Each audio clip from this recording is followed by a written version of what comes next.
চট্টগ্রাম দক্ষিণ জেলা কৃষক দলের সিনিয়র যুগ্ম আহ্বায়ক ও আনোয়ারা উপজেলা কৃষক দলের আহ্বায়ক সালাউদ্দিন সুমনে হই যুবক ভাইয়েরা আছে, এরা এভাবে যদি খেলাধুলায় প্রতিনিয়ত উদ্বুদ্ধ থাকে তাহলে এরা অসামাজিক বিভিন্ন কার্যকলাপ থেকে দূরে থাকার একটা প্রচেষ্টা হবে।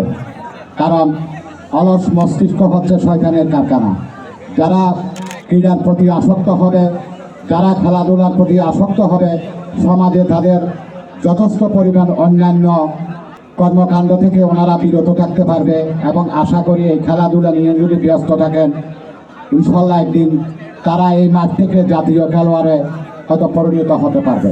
আমাদের এই আনোয়ারা থেকে যদি একজন জাতীয় খেলোয়াড় সৃষ্টি হওয়া যায় এবং জাতীয় খেলোয়াড় সৃষ্টি করা যায় তাহলে আমরা মনে করবো আমরা গর্ববোধ করতে পারবো।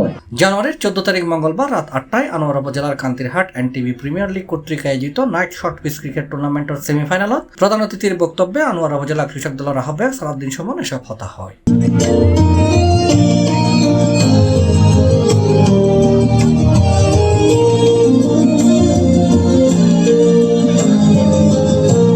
এই সময় তাদের বিশেষ অতিথি হিসেবে উপস্থিত আছেন উপজেলা কৃষক দলের সদস্য সচিব নাজিমউদ্দিন খান, যুগ্ম আহ্বায়ক আনোয়ার হোসেন, মোহাম্মদ ইউসুফ মিয়া, মোহাম্মদ রাসেল, কৃষক দল আহ্বায়ক কমিটির সদস্য শাহরিয়ার হোসেন।